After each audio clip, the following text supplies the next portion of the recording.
Hey everybody, and welcome to another episode of Uniquely Designed. Did I tell you about my basketball days?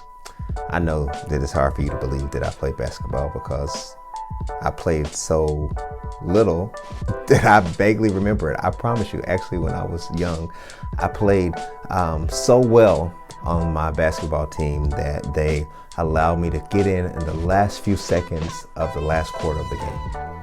That's how well I played. But the people that I'm interviewing today, I have been connected really in the field, in the area of athleticism. And I'm so grateful to have a conversation with Bobby and Jennifer Jones of the Lexington African American Sports Hall of Fame that they are starting here in Lexington, Kentucky. I know many of you who are watching are not from the Kentucky area or from the Lexington area, but there are some great people that they are paying homage to and celebrating. It's a great event that's coming up at the ending of the year that you can get tickets for. They're going to reference where you can get tickets, but this is a great conversation about how some people who might not have been known nationally were legends locally. So without any further ado, let's go into this week's episode of Uniquely Designed, as we talk about people who really played the game of sports. I just dabbled in it, but people who really played it, and they know what they're talking about. Let's go into the conversation right now. So I'm talking today to Mr. Bobby and Miss Jennifer Jones, and I'm so happy to talk to both of them. And Miss Jennifer's bio, she said something about being from the Hamlet of outside of Lexington, outside of New Circle Road, around that area. I have never heard of a Hamlet, and she is a writer. So words like Hamlet are things that come out, and I would have never used that word, Hamlet. So tell me about why you love writing or reading and all that. So you probably read a lot of books. I do when I have time. Don't have the time that I used to, but I've always had an affinity for words, and I really started writing more intentionally in high school. Wound up majoring in journalism at EKU and worked in that field for a while, and just whenever I get a chance, I like to still work on my craft a little bit. So are you the one who lets her speak for you, or like write for you, or how's that balance? Here's what I tell people. Anything you see in print, it's not from me. It's from her. However, and I actually said this yesterday to a class. I was a substitute teaching in an English and language arts class, and I said, I'm getting pretty good at writing, and I can't believe I'm starting to like it. So for those of you who have already heard, we're going to be talking about the Lexington African American Sports Hall of Fame shortly. But before then, I want to talk about the commonality that you all both had, that you were both athletes. And how did you all cross paths? Like, where did that start that you all met? Was it at a game, a meet, or how did that work? Should we really say? He asked, yeah. Yeah, it was at the Shop and Stop store in Winburn. The Shop and Stop store. All right, now, those of you who are not from Lexington, and I am not, I don't even know what that is, and it's probably something that may not be in existence now. I don't know. So what is the Stop? What is that? It's a neighborhood grocery store. Okay. Over in Winburn in the subdivision, and it's still in existence. It's still in existence. And back then, cell phones were new, and I was actually waiting on a phone call, I think, on a payphone. And here comes this, I saw this cute little car pull up, and she parked and got out and went in, came out.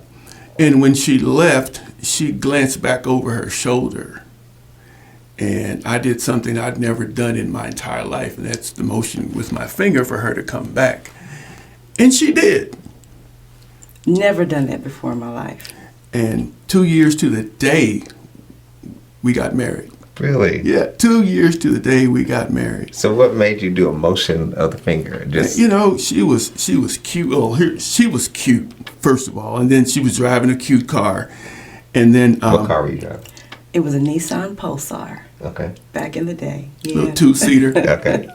And I'd never seen her before. It's a cute little haircut. And so she came back, and we introduced ourselves.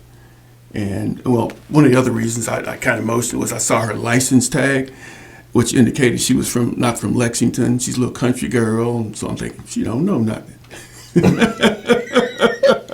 Fooled you. Yeah, so she don't know nothing. So seriously, that's probably the single most reason. That's the one thing I think is why I motioned her to come back, and and she did. How many women do that? How did you? What is your version of that story? See, pretty much the same. He was sitting in his little white Mazda, had his little high top fade, back in the 80s. This was, 87, I think. And he was cute, sitting high in his car. And I had just I was on my lunch break. I'd gone to my sister's house to see my new niece. And I'd run up to the store to get some, I think, bologna and some bread for a sandwich. And just happened to see him sitting there. And I thought, well, he's a cute guy. I've never seen him before. And then when I came out of the store, he was still sitting there. And I happened to look back over my shoulder in my rearview mirror. And I saw his finger do this. And I was like, and before I knew it, I had backed up. And I don't even know why I did that. That's not my personality at all. Not forward in that way at all. But I'm glad that I did. Yeah. As we got to talking, we realized that he went to school with my big sister. I went to school with his younger brother. I dated the brother of a girl that he dated. So we were in the same circles, but we just didn't know each other. It was the weirdest thing. Wow. And how many years ago was that? 32 years. 6 years apart, slightly difference in, generations. We found out that there's some differences, some things that she can relate to that I can't, and vice versa. But, it's 32 years, hard 32 years. Yeah. What I want to know is, what was the Lexington community like at that time?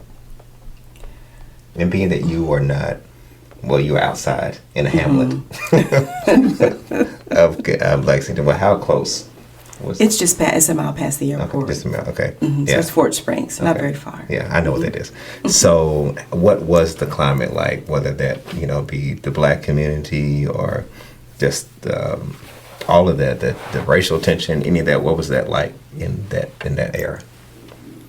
Well, Lexington has changed. I think, middle class is good for us, but it has its downfalls also.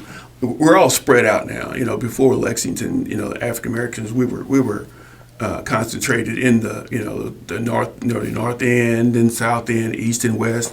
And then you had your subdivisions, Windburn and Green Acres, Hollow Creek. But now we're all over the place, and I think we've lost the sense of community. We have these some events every year that kind of bring us all together, like the Roots and Heritage Festival.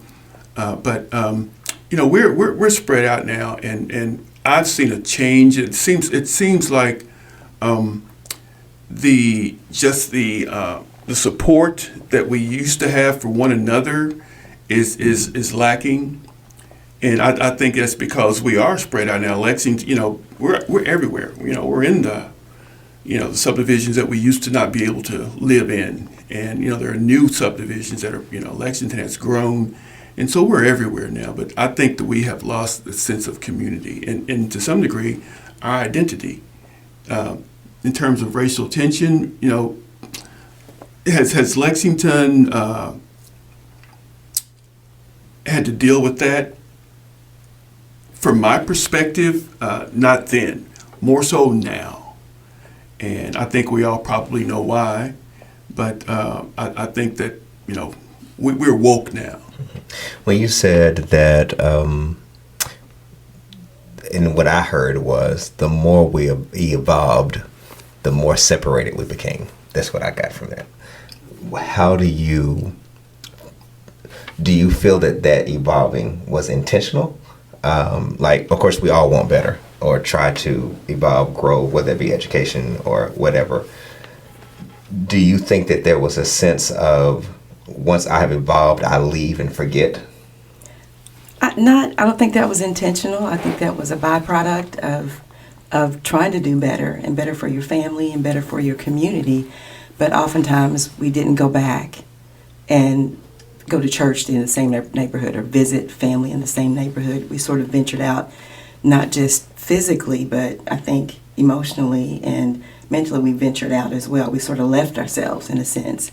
And it's not that we totally forgot where we went, but we sort of idly sat by as our neighborhoods are falling apart and other people are coming in and taking over what used to be our homes. So we're losing that legacy, and there's nothing to necessarily pass on to the next generation. They don't have any roots to go back to. So integration has been a beautiful thing, but it wasn't without its faults at the same time. Well, I'm thinking, do you think that the commonality of community was of a shared struggle that we had, or a shared, I grew up in a time where, and of course much later, but I grew up when you were talking about 87, I was 7 years old. Oh, gosh. but I remember the community of everybody had a handle on their name. For those of you who are new and watching this, you don't know what handles mean, but handles were things like Mr. and Mrs. or aunt and uncle, or that was everybody was so much so that I didn't know who my real aunt was or who my real uncle was, because whether that be in the church community or whether they even be in the school system, which was one of the reasons why I did go to HBCU, because of that shared community where it wasn't just you were a number, you were a name, and if you didn't come to class, you were going to, at that time, I got to call an answer machine, where I got a message, where Dr. So-and-so would say, you haven't been here, or you weren't here.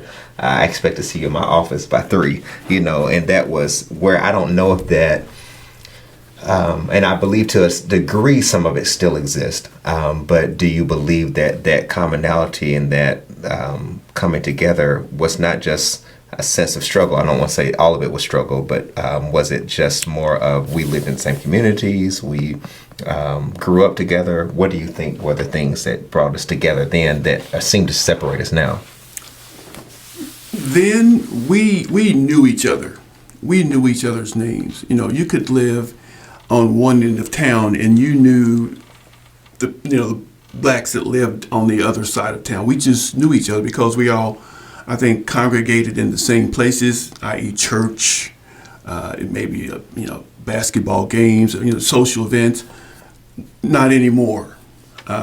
We just kind of we've integrated into all societies now. Even our race to some degree. How do you identify? What do you identify as? But it's just it's complicated, but it's not.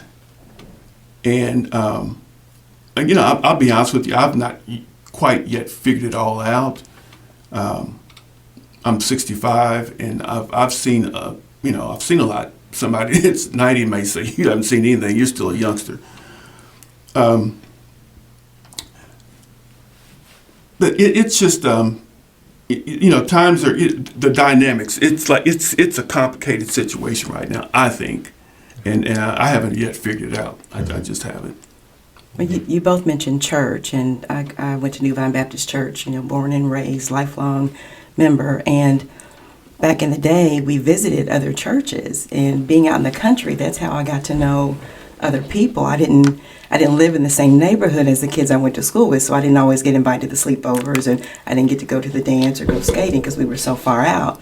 But I made friendships with kids at other churches all around because we had afternoon service and BTU and evening service and conventions, and I think that was a big part of the culture that I remember, and I don't see those things happening anymore either. So I listened to my mom, who grew up where I did, but she went to the old Douglas High School, and she always went to segregated schools, and the closeness that those people kept throughout the rest of their lives, I don't fully have that experience. And I looked at her graduation ceremony and how honorable and how dignified it was, and I look at their pictures and everything they were so formal, but they still had fun. I mean, they knew how to present themselves. I think it was a sense of pride. Absolutely. And I think you just summed it up. That sense of community pride, somewhere along the way we lost and became a personal or a family, individual pride, but not so much within our larger community. And that's really sad to me. How do we, and I know this is not even supposed to be in this conversation, and we're supposed to be talking about something else, and we are going to get there. How do we, from your vantage point, implement those things?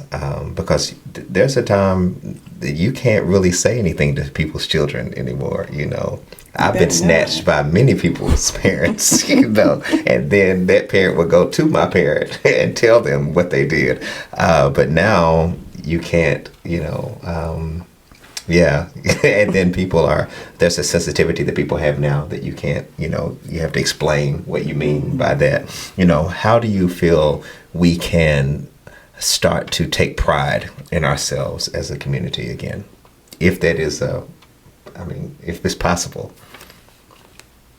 I know it's a loaded question, but I feel like y'all might be, you know, you said 65, you know, I haven't gotten there yet. So just to see.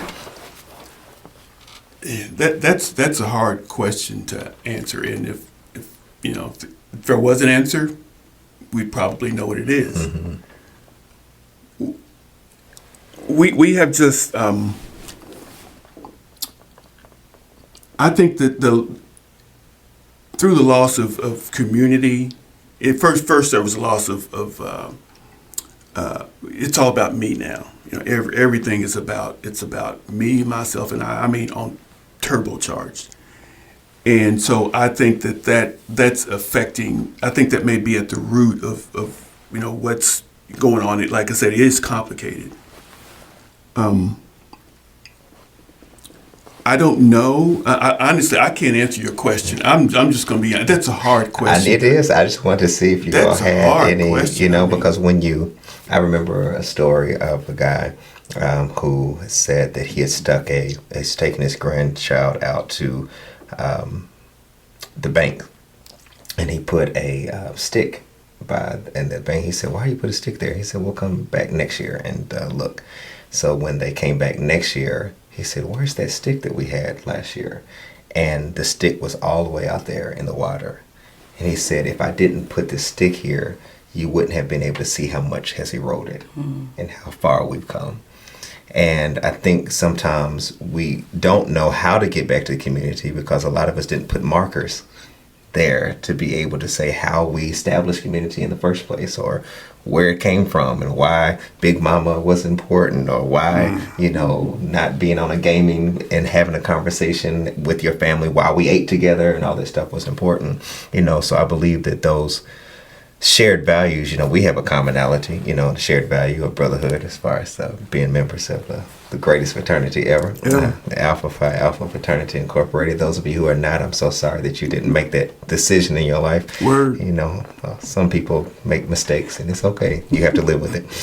But we have that brotherhood, you know, that what I enjoy about it is that everyone does look out for each other in some regard. You know, to be able, like, you can move to a city, and if you find one, someone's going to say, "All right, let me introduce you to my connections," and you know, and that's not for any gain. It's just for brotherhood. I'm going to look out for you, and I think that that's what needs to happen in some regard today. That I'm looking out for you, not for gain, not because I want something, but because I want what's affecting you is affecting me. So that's very important. So, do you have any thoughts on that? No, well, not being Greek, I can't relate to that, okay. But I do have a large family here. I'm a baby, and there are lots of babies in this city. So I have connections in my extended family that many people don't. I mean, we've had family reunions, and there've literally been 500 people registered, and most people can't relate to that. So I have those type connections, as well as friends, you know, that I've been friends with for 40, 50 years. I'm 59 years old. So I built those over time, and some of them I was blessed with as well. But I recognized coming outside of that not everybody has that same experience. So how do you recreate that?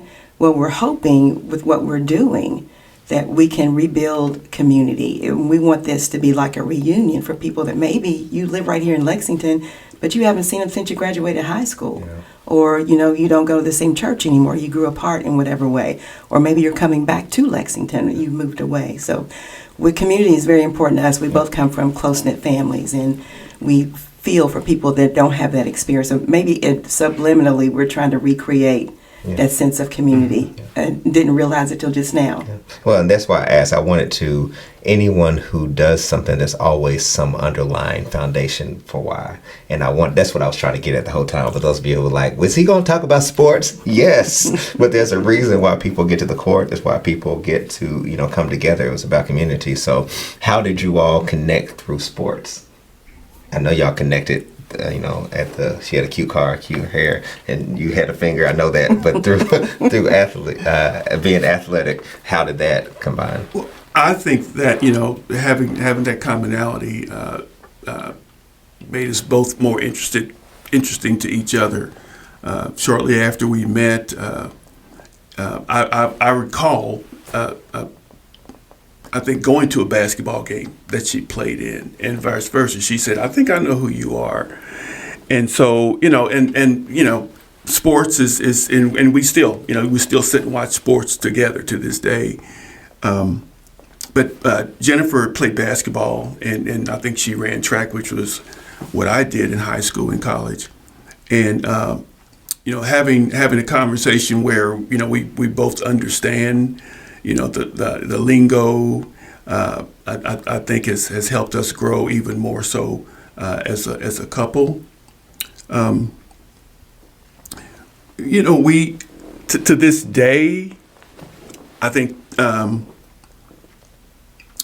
it's really strange that you ask that question, because we're with what we're doing now with this Sports Hall of Fame, and when it came up, it was amazing how both of us got it.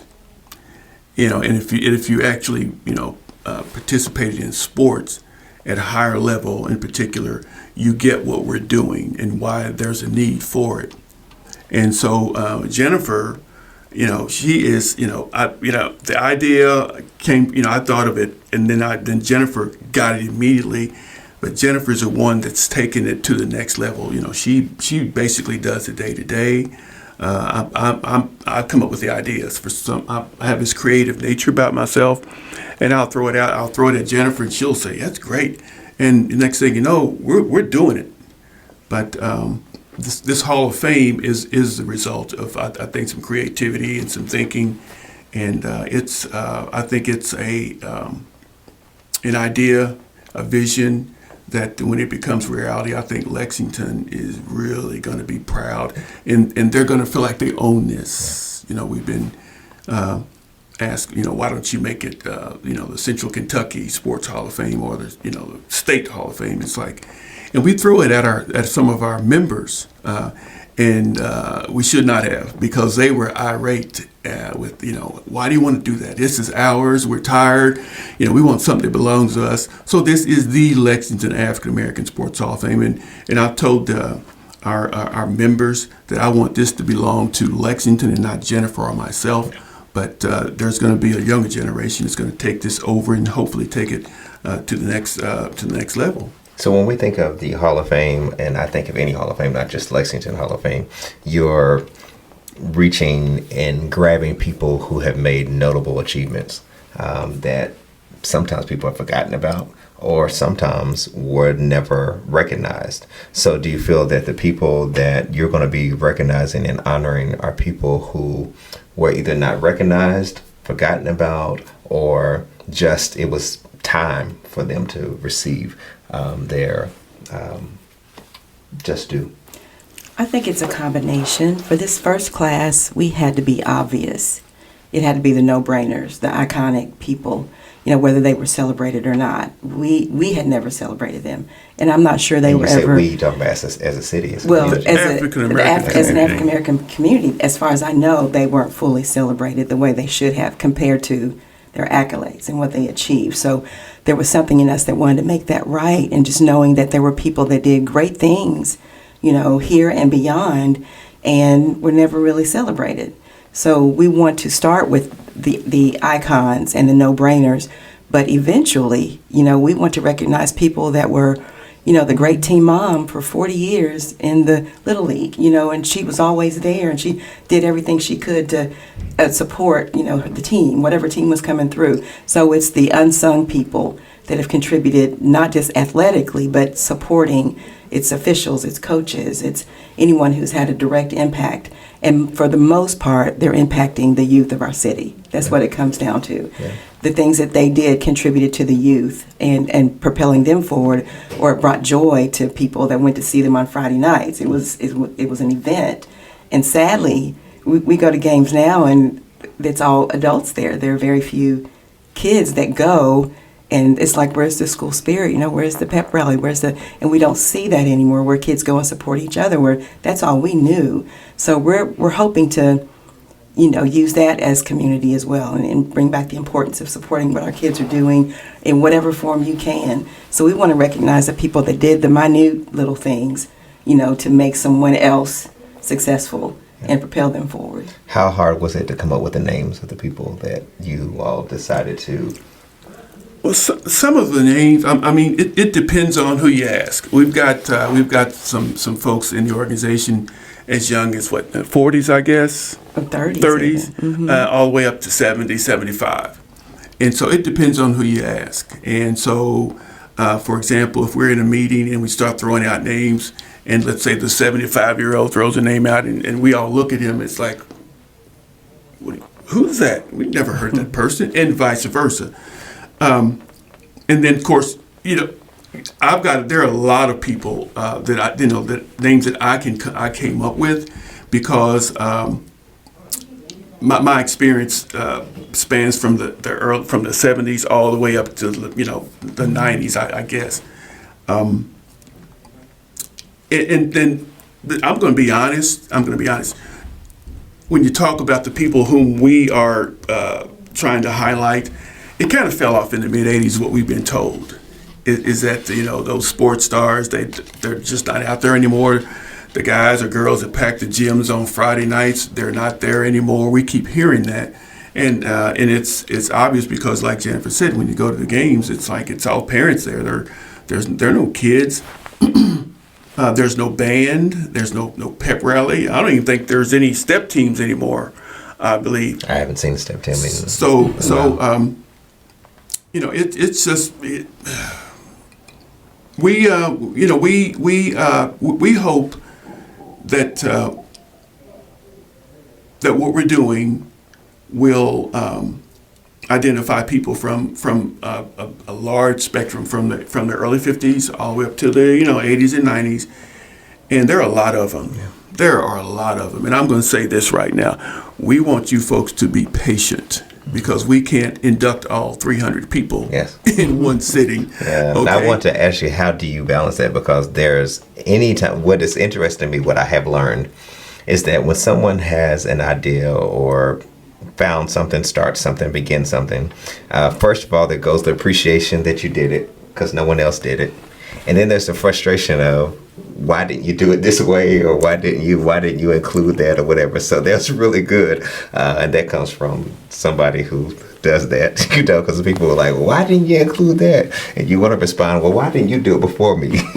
So that is a good thing for us to be patient. That's one of the questions that I ask myself. Why is this, didn't somebody think of this before? Lexington has a really, really rich culture that's known in some instances worldwide. Yeah. And so why didn't somebody think of this, in Lexington? And no one's answered me. No one has ever said, well, somebody did. Yeah. It just didn't go anywhere. But things happen in their time. It just wasn't time. Yeah. I believe that. It just wasn't. But we have so many folks that we right now that we've got on our list.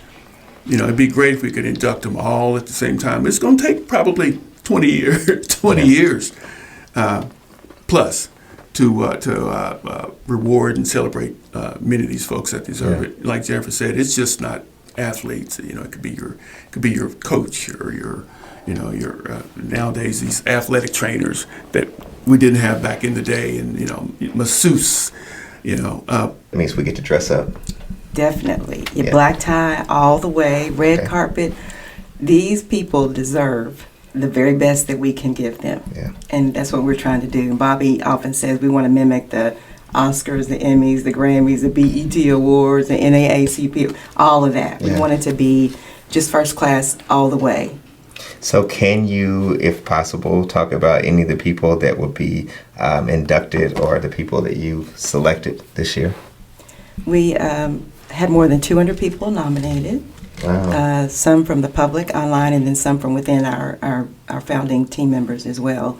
So I do have a list here, and these names are pretty much household names if you know anything about sports in Lexington. So and these are the no-brainers. Okay. yeah. Okay, Yeah. some of them are Okay. no-brainers. Yeah. So Steve Chandler was an awesome baseball player, coach, scout, played at the professional level, scouted at the professional level. I don't know that anyone's ever done anything to recognize him here. Basketball and football. Remember? Yeah, He's multi-sports. multi-sport. Dermontti Dawson, NFL Hall of Fame, standout at Bryan Station and UK, and went on to play in Super Bowls, and I mean, just wonderful things. And we don't hear much about him. Tyson Gay, hello. Many people might not even know he's from here, and he's an Olympian. And there should be a Tyson Gay Street or something. There should be something here to recognize what that young man accomplished. I mean, he was the fastest person in the world for a while. We have two of Lexington's favorite sons that are actually going to MC our gala, and that is Jack Givens and James Lee. They're both inducted, and we humbly called them and said, would you mind doing us this honor? And they both jumped at the chance to MC. And the two of them together, Silk and Steel, Jack and James, that just put us over the top. So we're really, really excited that they agreed, first of all, to MC our gala, and then also that they're accepting our induction as well. So, Bobby, you want to share some more? Well, yeah, I will go down the list. Not Jack Givens, Dirk Minifield.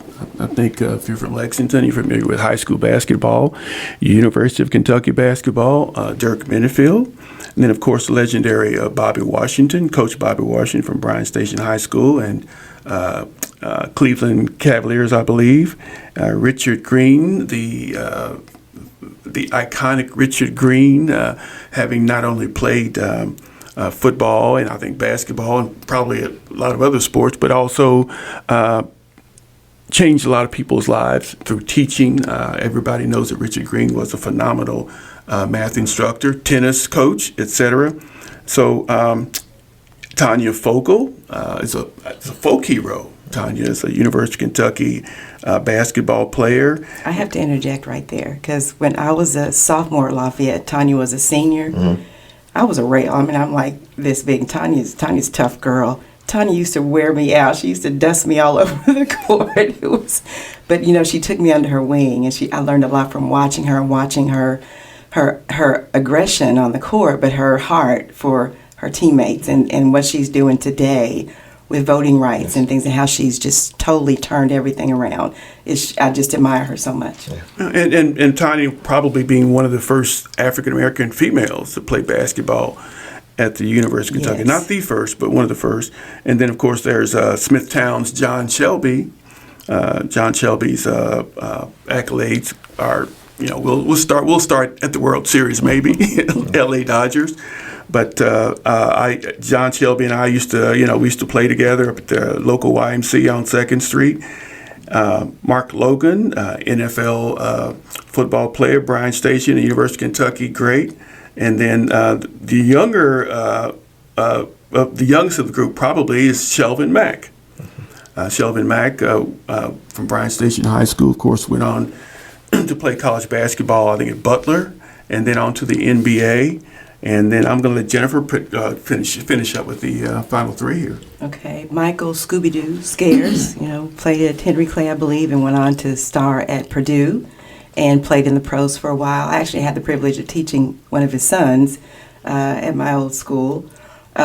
George Wilson was from the segregated era and was reportedly one of the best all-around players that S.T. Roach said that he had coached. And if S.T. Roach says that about you, that's saying a whole lot. I didn't have the privilege of seeing him play, but his name keeps coming up, and his picture is hanging up in the halls of the Dunbar Center even today.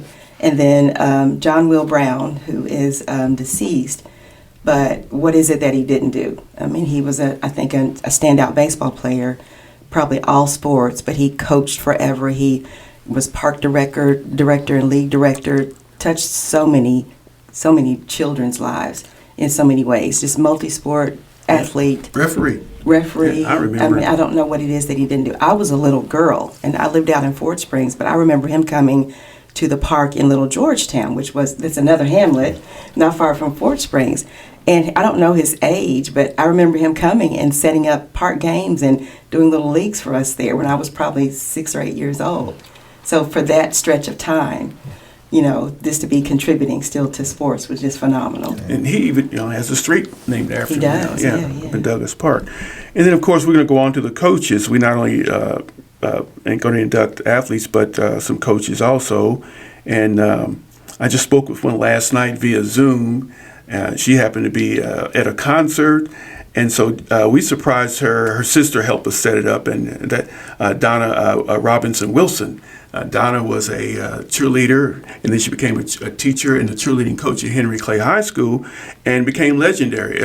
I think Donna probably is a person that is the reason cheerleading became so competitive here in Lexington and Central Kentucky.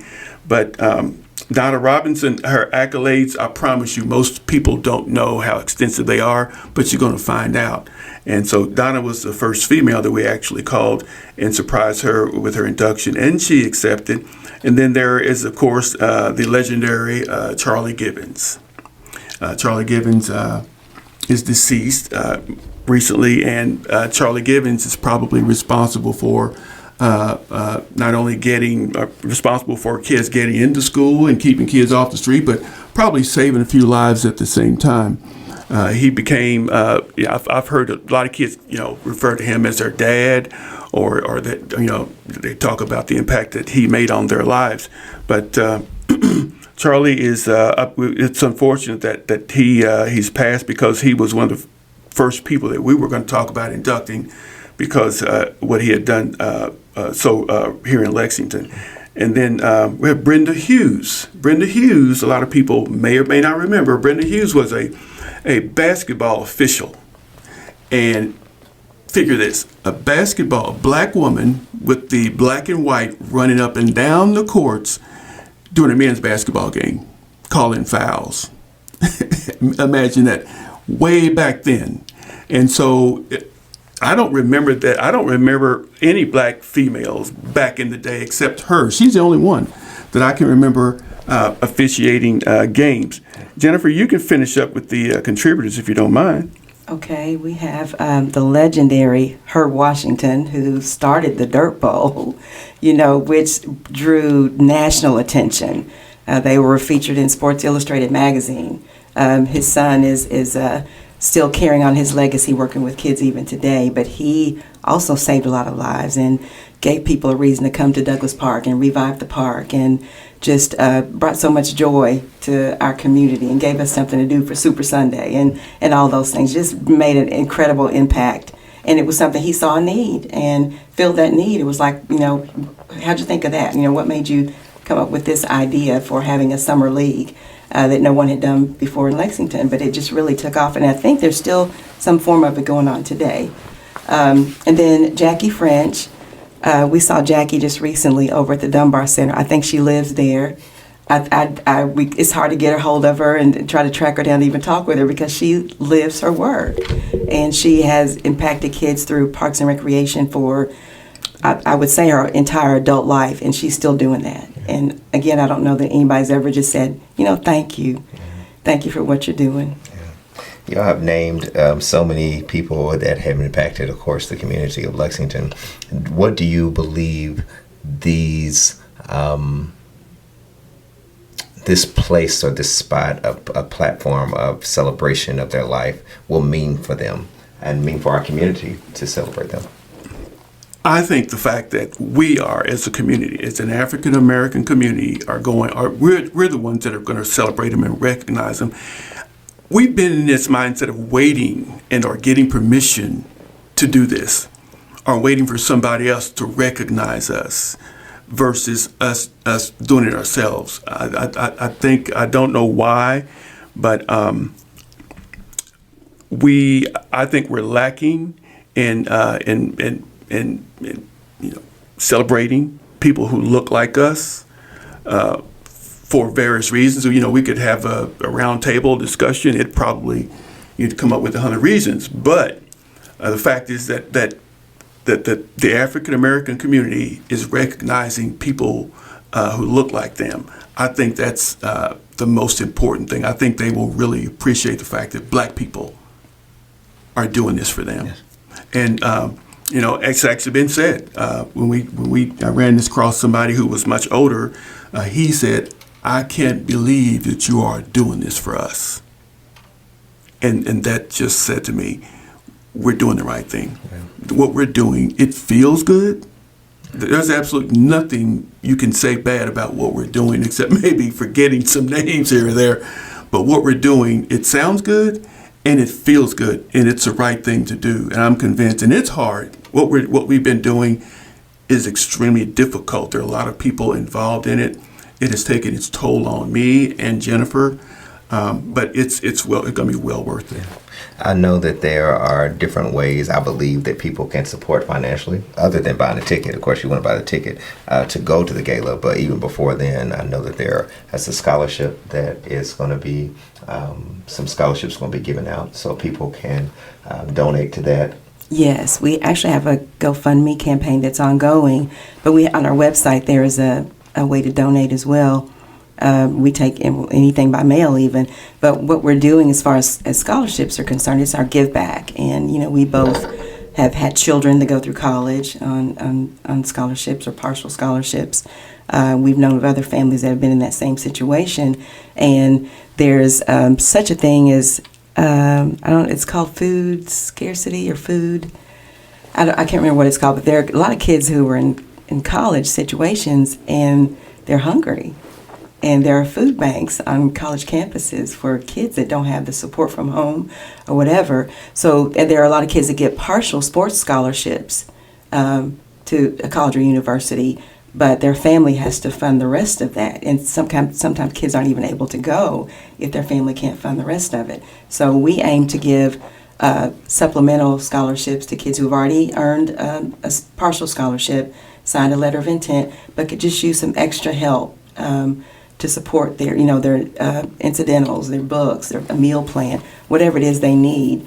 Because we've both been there, and we've had children that have been there, and we've had to come out of pocket, and we know what that's like. So if we can help at all, a couple of kids to do that, we feel like we're making a dent. Bobby talks about being at Moorhead, and he was blessed to be on a full ride and using some of his residuals to help feed his teammates that weren't blessed to get a full ride. So that's still going on today, and there aren't many full rides given anymore.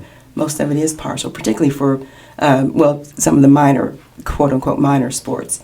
Oftentimes they're partial. So we want to help those kids. We don't want a kid to not be able to go to school because the funding wasn't there. So people can buy tickets, they can support via scholarship or any other funding by going to the website, which is www.LAA, A as in Apple, SHOF.com. So everything that they need is on that website. Yes, and also they can follow us on Facebook. We'd really appreciate that. And is that the same name? It's Official LAASHOF. Okay. Official LAASHOF for Facebook and Instagram, and it's LAASHOF Inc. for Twitter and LinkedIn. So any of those will get you to our website. Our contact information is there. Bobby and I are both out in the community. Reach out to us in any way, anytime, and we'll be glad to tell you our story. Yeah. We just want to get the story out and what we're trying to do for our community. I did want to add that we are reaching back to honor 2 teams from the segregated era, and whatever members that we still have with us, we want to honor them too. So there was a 1956 Douglas school team, which my mom was a Douglas grad, that actually went to the National Black Sports League. There was a National Black Sports League because these teams couldn't play in the KHSAA or in any other national tournaments. So they had their own tournament for segregated schools. And that particular team of 1956 actually made it to Tennessee State, They played against Central from Louisville, so 2 Kentucky teams were represented there. They lost in the finals to Louisville Central, but the fact that they made it that far, and I think the trophy might be still over at the old Douglas School, and they won actually a state championship in the Black League as well. And then, so we want to recognize any teams, cheerleaders, anyone that's still with us from that team. And then the 1959 Dunbar team, they didn't win a championship. They actually deferred to a team that they thought was more worthy to go to the championship, which says enough in and of itself. But they had a 34-3 record, and this was at the cusp of playing with white schools. So this was right on the cusp of integration, where they had to endure, poor refereeing. They had to endure, jabs from the crowd. They had to endure, players that didn't want to play against them. And they still managed to have the best record in the school's history. So they didn't necessarily win the national championship, but they were champions in so many other ways. So we want to recognize as many of them as we can, too. Yeah. Well, I am looking forward to this on September the 24th. Can people who didn't play athletes, we're able to attend as well? Because we didn't play sports, so we're able to attend this ceremony too. Well, yeah. Listen, this ceremony, it's going to be, the vision is none less than first class. I mean, if our funds allow, we're talking about possibly limo delivery of our inductees, red carpet, interviews, photo ops, entertainment, fine dining, speaker, if you will. Now, I will throw his name out there. Is it okay, Jennifer? Dr. Gerald Smith, Black history professor at University of Kentucky. He is said that he will be our speaker, and he will, I believe, do have a conversation about sports and race. And so we're excited. This it seems like everything that we've asked for has happened so far, except we got to get some money. We've got to get money, and we're asking our people, we're asking everybody in Lexington to please help support this effort. This isn't something for gain, that we're a 501c3 nonprofit charitable corporation, so nobody gets paid, and all the dollars that are coming in are being used for scholarships and to celebrate these inductees. Yeah. Well, I really am looking forward to it. I love that, not just the brochure, but where it says the Lexington African American Sports Hall of Fame, where legends shine. I think I like that, where legends shine. It didn't say where Hamlets shine, it said where legends shine. So for all of you all who listen to this conversation today, I want you to go to that website. That website again is www.LAASHOF, I'm sure it's at the bottom of the screen, .com. And of course, you can follow them on Facebook or LinkedIn or any of those things, so that we can be a support and make sure that all these legends get their just due, and that we celebrate as a community, and that we're not waiting, as you said, for anyone else to do what we should do and celebrate our own. So thank you all for this conversation. Is there any other words you want to say? I'd like to give a shout out to some other members. I'm not going to call any names, but we do have a board, and they're a guiding force. But we also have about 40 other people who are behind this, and they're members of committees that have been formed to help pull this off, and they've been working hard. We've been doing this since August of 2020, and this idea probably came up. I think I came up with this idea in 2019, and you didn't ask me how this came about. Did I not ask that? Not the way he wanted you to ask. Not the way I wanted you to. The way he wanted. Y'all, please tell me how to interview him. Well, this came about. I had been inducted into 2 sports Hall of Fames before, and in the room, I'm thinking, it's sports. There should be a lot of people that look like me, And to my surprise, I was surprised that there weren't. And then one day I was sitting at home, I got to looking at some of the awards that I'd gotten, and I got to thinking, well, there are a lot of people in Lexington whose accolades far exceed mine. And so, why am I getting this, these kinds of, this kind of recognition, and they're not? And so that question just grew into an idea. And the idea was, you know what? They're not getting these accolades because, one, there are two reasons. One, they're not being nominated. We got to do a better job at nominating our own, at mentioning the names. But these folks, they